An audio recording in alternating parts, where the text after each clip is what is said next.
Hello friends, मैं विपुल कुमार स्वागत करता हूँ आपके अपने चैनल ज्ञान सर स्टडी में। जैसा कि आपको पता है कि हम लोगों ने कोर्स स्टार्ट किया है। इसमें हमने आपको 2 क्लास मैथ का प्रीवियस वीडियो बनाया है, जिसमें से हमने आपको सिलेबस और उससे रिलेटेड कुछ जानकारी दिए थे। आज हम लोग का 3rd क्लास होगा, जिसमें हम लोग आगे पढ़ेंगे, एल्गोरिदम पे कुछ क्वेश्चन बनाएंगे, फिर उसके बाद आगे बढ़ेंगे। पिछले बार भी हमने एल्गोरिदम पे कुछ क्वेश्चन किया था। हम लोग का पहला जो क्वेश्चन होगा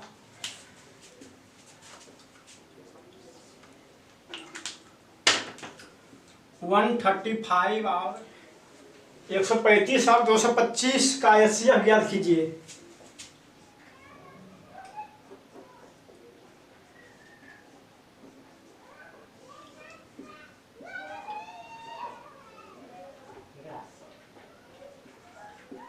एल्गोरिदम विभाजन से कह रहा है कि 135 और 225 का HCF ज्ञात कीजिए एल्गोरिदम विभाजन से। जैसा कि हमने आपको पिछले क्लास में पढ़ाया था कि एल्गोरिदम का जो फार्मूला होता है, क्या होता है, A = BQ प्लस R। इससे रिलेटेड हमने 2-3 क्वेश्चन किया था।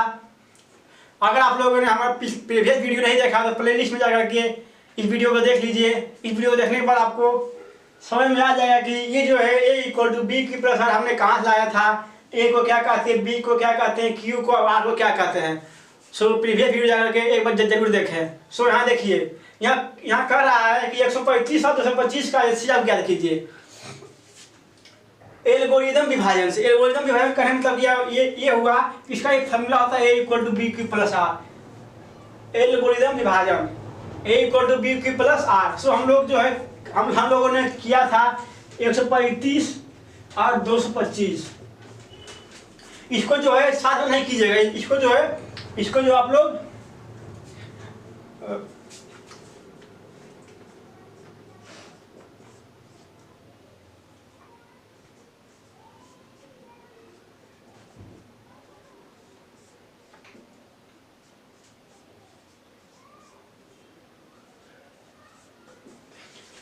आप लोग किसी दूसरी जगह कर लीजिएगा रबर में, ठीक है। रबर में करने के बाद इसको हम लोग इस फॉर्मूला पे पुट करेंगे। इस फॉर्मूला पुट करने का मतलब यह हुआ कि हम लोग इसको जो है इस अथी से निकालेंगे, एल्गोरिदम विभाजन से निकालेंगे। यह फॉर्मूला है A = BQ प्लस R। देखते हैं कि किसे करते हैं। यहाँ पे पहले हम लोग लिखेंगे 225। पहले लिखेंगे 225। तो 25 लिखने के बाद हम लोग लिखेंगे 135, जिससे हम लोगों ने डिवाइड किया है इसको 225 को। हम लोग लिखेंगे 135। हम यहाँ मल्टीप्लाई का, यहाँ चिन्ह मल्टीप्लाई का है, यहाँ चिन्ह मल्टीप्लाई का। अब देखेंगे कि इसका जो है भागफल कितना है। भागफल कितना है 1, तो 1 हम लिखेंगे भागफल 1 लिख दिया। प्लस यहाँ पे चिन्ह है, प्लस दे देंगे प्लस। और R मतलब होता है रिमाइंडर, मतलब शेषफल। और शेषफल देखेंगे कि इससे हमने इसको डिवाइड किया। डिवाइड करने के बाद कितना आया शेषफल, कितना आ रहा 90। तो हम लोग यहाँ लिखेंगे 90, ठीक है। आप लोग को समझ में आ गया यहाँ तक, ठीक है। और समझ में आ गया तो आगे बढ़ते हैं। अब 90, अब फिर हम लोग करेंगे। देखिए, अब हम 90 को डिवाइड किए हैं 135 से, तो हम लोग पहले लिखेंगे क्या, यहाँ पे 135 लिखेंगे। पहले 135 लिख दिया। अब 135 लिखने के बाद अब हम लोग क्या लिखेंगे, इसको डिवाइड किससे किए 90 से डिवाइड किए हैं 135 को, तो फिर हम लिखेंगे क्या 90। या 90 लिख दिए। अब इसको डिवाइड करने के बाद कितना शेषफल आ रहा है, भागफल आ रहा है 1, यहाँ भी भागफल आ रहा है, तो यहाँ भी लिखेंगे मल्टीप्लाई 1 और प्लस शेषफल आ रहा है 45, तो यहाँ लिखेंगे 45, ठीक है। अब फिर हम यहाँ करेंगे 90, फिर करेंगे 45, यहाँ पे भागफल आ रहा है 2 प्लस शेषफल आ रहा है 0। अब यहाँ पे एक ध्यान देने वाली बात यह है कि यहाँ पे हम लोग 0 है, 0 जहाँ पे शेषफल आ जाएगा, जहाँ पे 0 शेषफल आ जाएगा वही उसका क्या आ जाएगा, वहीं पे हम लोग को क्या करना है, अष्टक करना है। कैलकुलेशन को अष्टक करने के बाद हम लोग को देखना है कि यहाँ पे आंसर कौन होगा। आप लोग जानते हो कि इसका आंसर ये होता है 45 होता है। हम लोग यहाँ पे देखेंगे कि इसका आंसर कौन सा होगा। तो ये हो गया भाग, भाग मतलब भागफल भाजक गुणे भागफल प्लस शेष। सो ये जो मेरा होगा ये 45, यही मेरा क्या हो जाएगा, ये मेरा हो जाएगा आंसर 45, ही मेरा क्या हो जाएगा आंसर। इसका 135 225 का एचसीएफ कितना हो जाएगा 45, किस विभाजन से, एल्गोरिथम विभाजन से। देखिए इसका करने का तरीका ये है, आप लोग को पूछेगा एक क्वेश्चन पूछेगा 2 नंबर का कि कोई भी अंक देगा, कहेगा उसका एचसीएफ ज्ञात कीजिए एल्गोरिथम विभाजन से। तो आप लोग को इसको जो आप लोग करना दूसरा, फिर उसके हिसाब से हम लोग को यहाँ पे पुट करना है इस फार्मूला के हिसाब से। इस फार्मूला लिखा है a = b³ + r, ठीक है। फिर हम पहले लिखेंगे कि हम किसको डिवाइड कर रहे हैं, किससे। हम 225 को डिवाइड कर रहे हैं 135 से, और इसका भागफल रहा 1, इसका भागफल कितना रहा 1, तो हम लोग इंटू 1 की है प्लस शेषफल 90। फिर उस प्रकार से इसको लिखेंगे, फिर लिखेंगे इसको करके जहाँ तक 0 नहीं आएगा, जब तक शेषफल 0 नहीं आएगा जब तक हम लोग करते रहेंगे। और जहाँ पे शेषफल 0 आ गया वही मेरा क्या जाएगा, ये आंसर हो जाएगा। तो यहाँ पे मेरा आंसर कितना रहा 45, तो इसका आंसर कितना हो जाएगा 45। हम जो है आप लोग को एक क्वेश्चन आप करके देखते हैं, फिर आगे बढ़ेंगे नेक्स्ट टॉपिक की तरफ।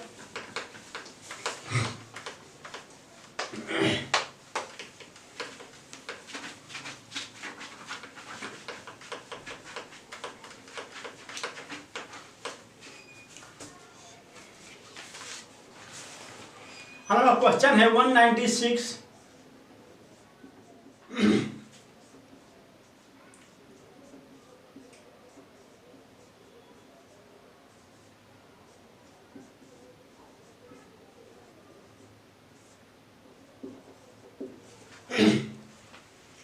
देखिए यहाँ पे क्वेश्चन क्या कर रहा है, 196 और 38220 का एचसीएफ ज्ञात कीजिए एल्गोरिथम विभाजन से। तो चलिए हम लोग यहाँ पे पहले इसका क्या कर लेते हैं, कैलकुलेशन कर लेते हैं। 38220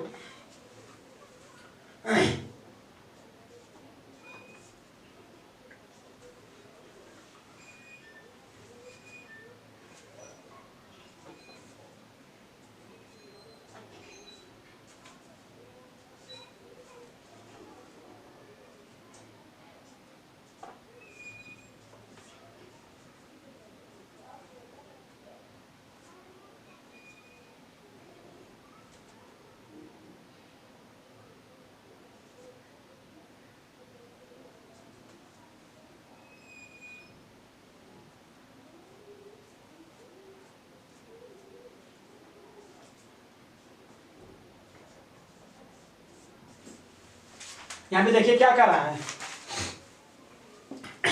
यहाँ लिखेंगे a = b³ + r, ठीक है।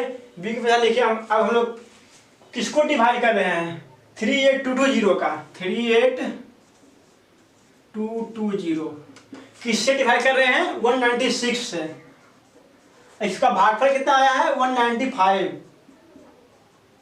अब प्लस शेषफल कितना आ गया 0। यहाँ देखिए शेषफल कितना रहा है 0 आ रहा है, कुछ नहीं बच रहा है। सो यहाँ पे हम लोग का आंसर कितना हो गया एचसीएफ 196। अगर आप लोग को पता होगा कि एचसीएफ का फुल फॉर्म क्या है तो आप लोग कमेंट बॉक्स में इसका आंसर जरूर दें।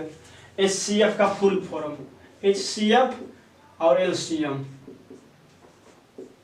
एचसीएफ और एलसीएम का अगर किसी को पता है कि इसका फुल फॉर्म तो कमेंट बॉक्स में इसका आंसर जरूर दें। तो हम लोगों ने 2 क्वेश्चन किया अभी, अब पिछले बार भी हमने लगता है 2 क्वेश्चन किया था, तो 4 क्वेश्चन हो गया। और अब जब है करने वाला, अब आप लोग जो किताब से इसका जो है रिविजन कर सकते हैं। कुछ क्वेश्चन का रिविजन करने वाला आप लोग को जो है क्या होगा कि आप लोग कोई दिक्कत नहीं होगा, एग्जाम में जाने के बाद कहीं भी कोई गलती नहीं होगी।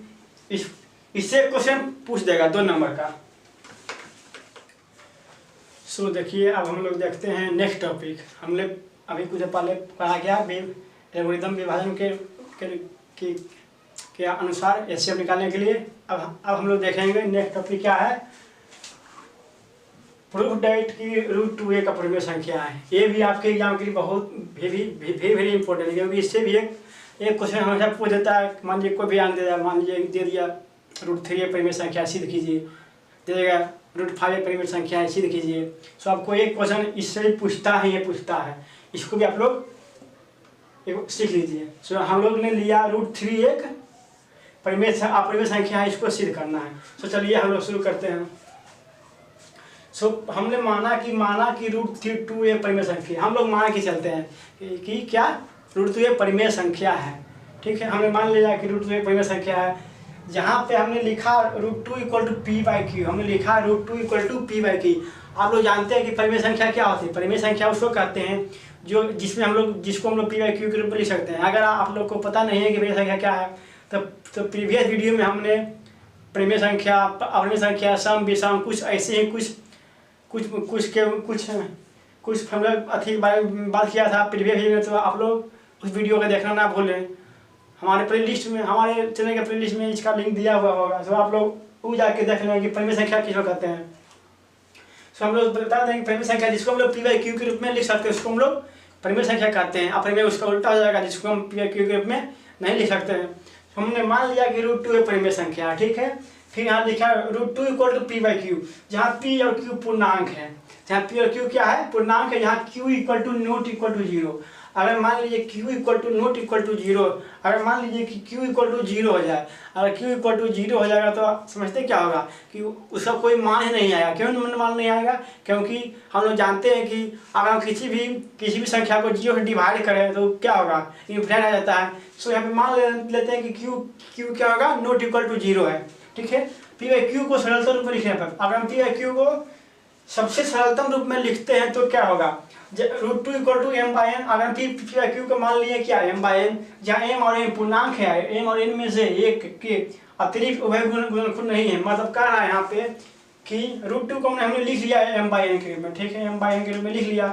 जहाँ कह रहा है m और n पूर्णांक, m और n क्या है? पूर्णांक संख्या है। m और n में एक के अतिरिक्त उभय गुणनखंड नहीं है। m और n में जो है एक के अतिरिक्त कोई भी उभय गुणनखंड नहीं है।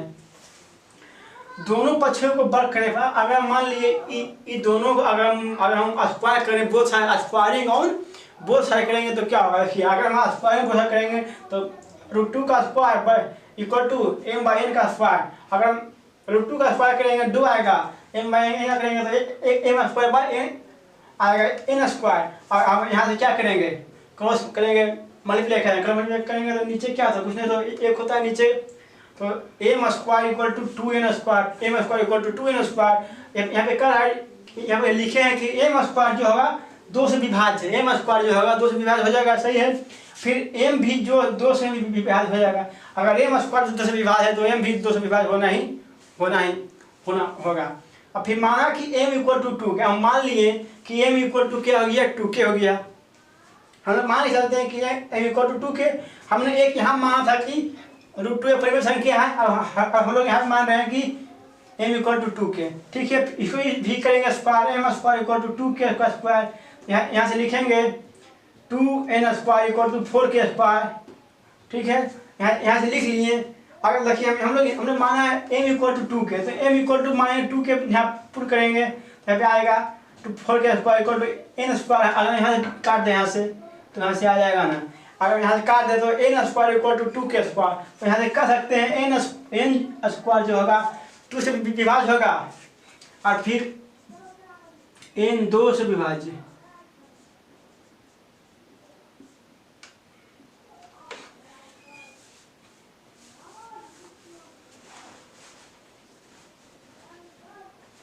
अब हम लोग यहाँ पे कह सकते हैं m और n में उभयनिष्ठ गुणनखंड 2 है। अब हमने यहाँ पे क्या माना था कि m और n पूर्णांक है, जहाँ पे m और n एक के अतिरिक्त उभय गुणनखंड नहीं है। लेकिन हम लोग यहाँ पे क्या कर रहे हैं? m और n में उभय गुणनखंड कितना है? 2 है। और हमने माना था यहाँ पे 1 है। तो हमने जो माना क्या है? हमने जो माना क्या है? गलत माना है। तो हम लोग यहाँ से कह सकते हैं कि हमने जो माना क्या है? गलत है। तो हम लोग यहाँ से लिख सकते हैं कि हमारी मान्यता के अनुसार